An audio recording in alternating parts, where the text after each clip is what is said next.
Buddy, my name is Ibrahim and welcome to Psychol.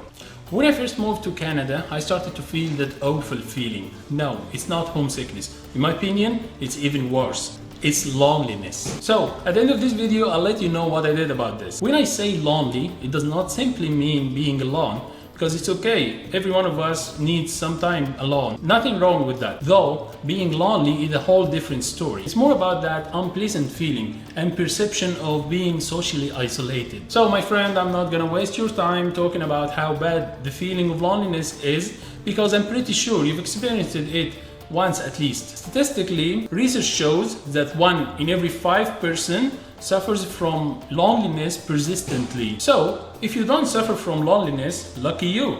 But I'm pretty sure that there is one in your close circle who does. So I've started reading and thinking about this topic, and here's what I found. Why do we feel lonely? In the 70s, Robert Weiss had developed a very interesting theory about social needs. He named 6 needs that we look for in our social world. Those needs, if unmet, persons are more likely to feel lonely, even if they are surrounded by a lot of people. Those 6 needs are: number 1, attachment. We need to feel sense of commitment and security in our life. Number 2, integration. We also need a sense of companionship, mutual interests, shared concerns and activities, etc. Third, nurturance. Which one of us would not like to feel like a hero at least sometime? To feel needed and responsible for someone else's well-being. Fourth, worth, which means reassurance of self-value, self-worth, and sense of competence. 5, alliance. To be assured that you always have a reliable alliance. Finally, number 6, guidance. That we can get a trustworthy advice.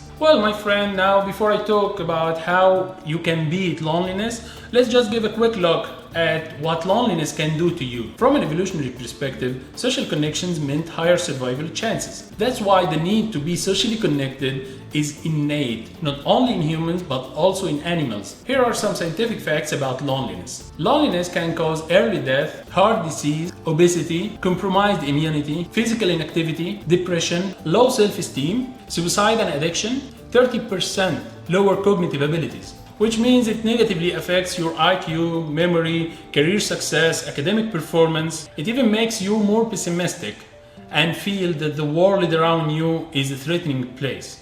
So, my friend, let's go to the best part: what to do about it. After a lot of thinking and reading, I've come to the conclusion that there are many ways to get over loneliness. I'll share with you the best 3 ways, in my opinion, in this video.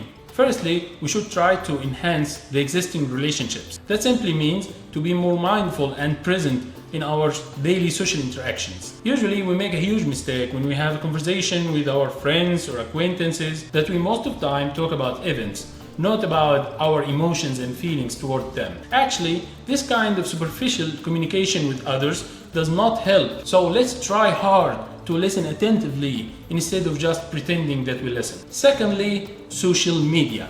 Unexpectedly, online social apps did not help us to be more socially connected. Rather, it might have done the opposite, as many people have become more socially isolated by spending more time staring at their screens. I think this is because we do not share our genuine feelings online. On the contrary, it has become a racetrack to show how fabulous your life is, to get as many likes as you can, regardless how true what you share is. As a matter of fact, this attitude is found to even worsen the sense of loneliness. On the other hand, being more genuine on social media helps you to build more reliable and authentic relationships, which of course can become part of your real life social world.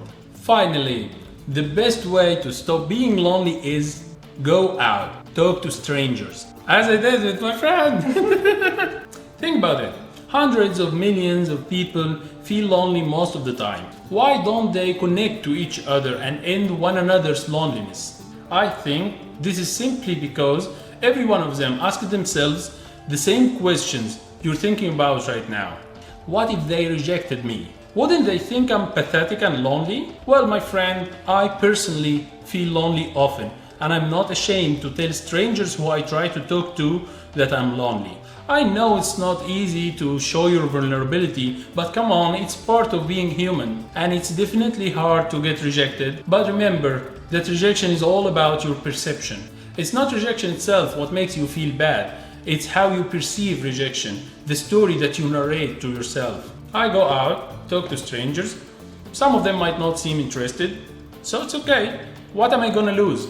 And some of them will be interested, so I'll get new friends and I'll gain new life perspectives. Remember that life is a big book and people's lives and stories are the pages of this book. So forget about this inner voice which tells you that you will definitely get rejected. And when you get rejected, please don't listen to the same inner voice which tries to belittle your self-worth and self-esteem. You just keep trying. You just keep trying, no matter what. It's always better than to be lonely, ain't it? Look buddy, your homework till the next video is to talk to as many strangers as you can and get 100 rejections. So you just go and talk to them. If you got rejected, congrats! You're getting closer to your target, 100 rejections. So let's put it this way.